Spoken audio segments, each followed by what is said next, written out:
March 8th. I welcome everybody to our first portion of our meeting today. It's a public hearing of the San Benito CISD Board of Trustees. I begin with roll call. Ms. Janie Lopez. Present. Mr. Oscar Medrano. Present. Mr. Rudy Corona. Dr. Ariel Cruz. Present. Mr. Orlando Lopez. Present. Mr. Mario Silva. Present. Dr. Nate Carmen. Present. Mr. Stephen Weller. Present. And I'm here. We do have a quorum. As far as public comment for this portion of our public hearing, we have none.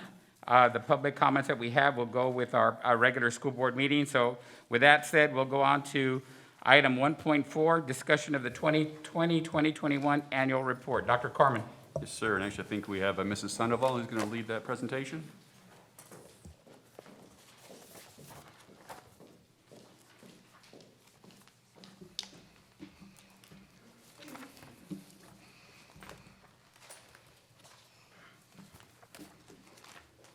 Good afternoon, Dr. Carmen, board members, and audience. Today I'm going to share with you the 2021 annual report. And our annual report is basically put together because of the Texas Education Code 39.306. You have received a comprehensive report that's over 760 pages that you received via email. So what you're going to be seeing in the presentation is a summary of it. Of course, if there are any questions in any parts of the report, you are more than welcome to ask us.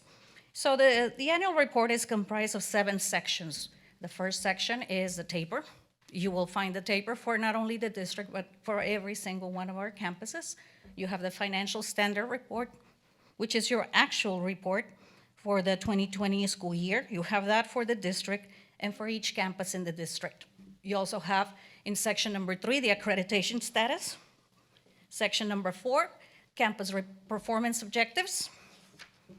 Number 5 is the report on violent or criminal incidents on campuses.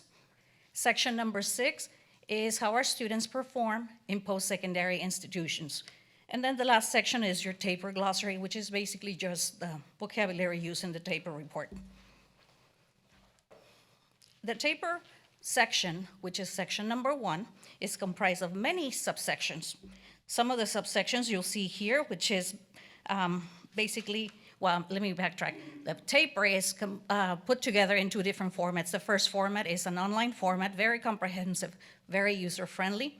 And then you also have the PDF format, which is what you have in your 700 plus pages. The data that goes into the TAPR is from PEIMS, and it's also from the student assessment data. The different sections of the TAPR are the STAR performance, reported for 2021 and 2019. That is your approaches, meets, masters for all grades, all subjects. You have the start growth. And in order to have growth, remember you need 2 years worth of data. So because we didn't have star performance in 2020, the latest growth reported was 2019 and 2018. You have the bilingual education and English language, English as a second language performance for each of the different programs, which is bilingual and ESL. You have STAR participation, which compares 2019 to 2021, how many students showed up to test. Then additionally, you'll have attendance, graduation, dropout rates. You have the graduation profile of our 2020 graduates. You have information on CCMR, including which ones are our CCMR graduates that are college ready, that are career and military ready, the TSI results, CTE coherence course sequences, AP, SAT results, how many students enrolled in institutions of higher ed. You also have student information, enrollment, class size, retention rates, staff information such as demographics, years of experience, degrees, salaries, and turnover rates, and then program information. As you open the first page of your TAPR for the district TAPR, you will always see that we have our accountability ratings. For 2021, every campus and every district was rated state of disaster. For our particular district, we also have our special ed determination status, which for this particular school year, we are in need of intervention. This is our performance data for all grades and all subjects. In red, you will see the state performance. I'm sorry, in black you will see the state, in red is the region, purple is the district, yellow is the bilingual and ESL students, and gray is our special ed. Now remember that this is the star performance after 18 months of COVID. So basically this is our baseline data. This is where we're starting last year, as of last year, and we hope to have improvement at the end of the school year. The next set of data that you see is the star participation. Again, the colors remain the same, black for the state, red for the region, and purple for our district. We have very good participation, higher than the region for sure. Our absences were minimal, and the absences are actually absences that the students were not here throughout the entire window. And this basically all your COVID students that were absent. Now, in the other category, which is your third bar graph, is basically the students whose parents probably refused to bring them in because they had COVID concerns, not necessarily illnesses. The annual dropout rate is right next to it, and remember for the difference between annual and longitudinal dropout rates is the annual rate is students who didn't return that particular school year. All right, so it's not the cohort, it's just students who did not come back. Then you have your student enrollment demographics. We have 88.5% that are economically disadvantaged, higher than of course, the state and the region. English learners, we have 23.4, which is about a little over 2,000 students that are English learners. We have 6.4% that are migrant. Notice that our migrant percentage is also higher than the region and the state.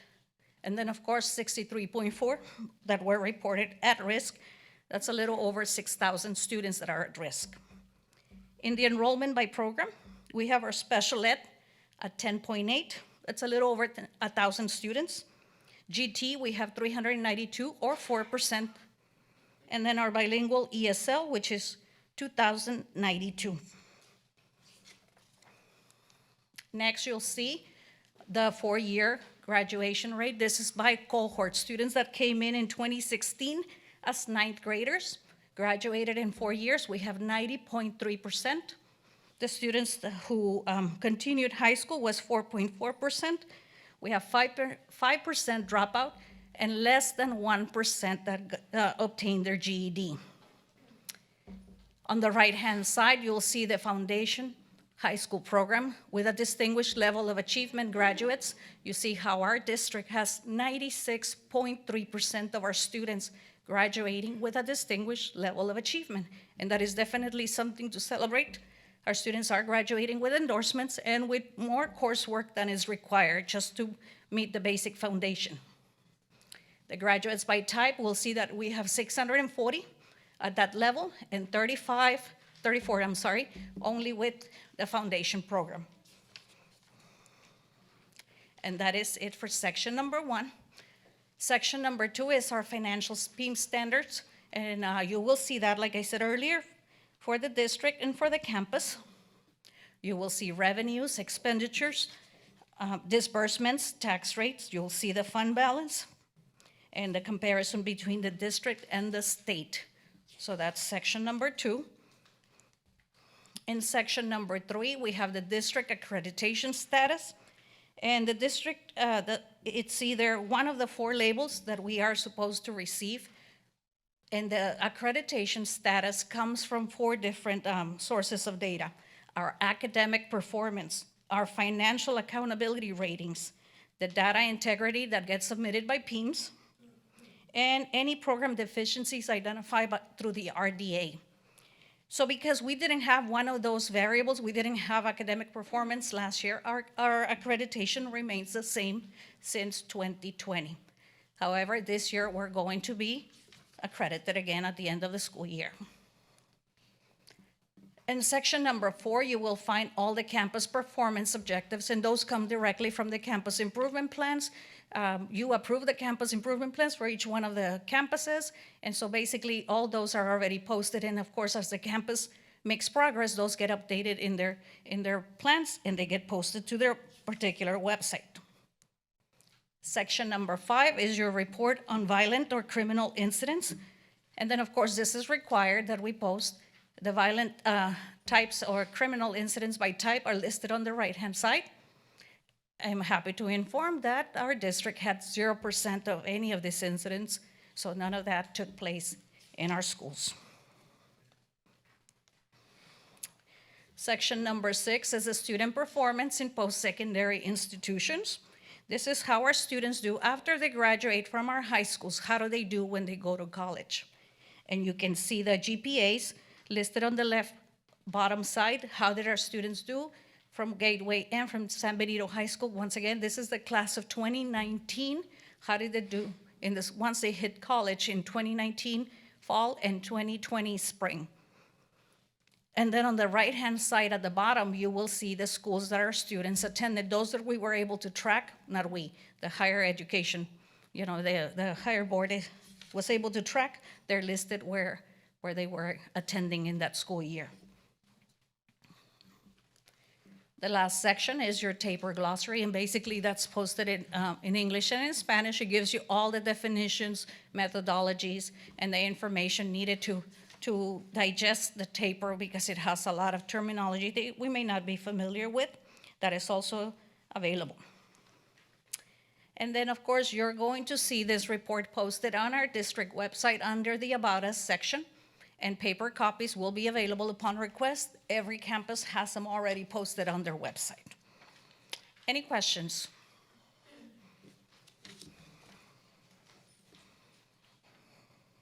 Board members, any questions? I have a question. On this one, these are graduates. The purple are ones are graduate and 5% dropout, right? Correct. What number of the dropouts, 5%? What do you mean? Okay, let me go back. 5% of, what is it, the 674? Right. Boss? Boss is faster in math. 35 kids, okay. Let me see which one this one, right? This is the Yeah, one that you're one, yeah, referring to, that the one. purple one? Yes. Yeah. And this is the longitudinal ones, the cohort. So Right, they right. might not even have been with us, but if they were with us, then they were not found. And this could be kids that went back to Mexico and the state is in, Right, doesn't right, track them right. because we don't have a way to find them anymore. Any other question? And on the accreditation status, this year we're accredited, right? Yes, Okay, yes, we're gonna get a new accreditation at the end of the school year. okay. I didn't mean to put the boss on the spot here with the mathematics. Any other question? All right, well, thank you so much. Thank Thank you you. for your report, ma'am. Thank you, appreciate it. Very well Sandoval. done, appreciate that. Thank you.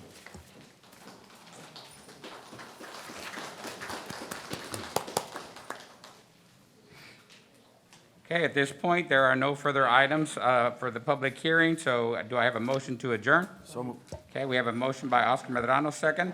Second. Second by Orlando Lopez. All those in favor, raise your right hand. Motion carries 6-0.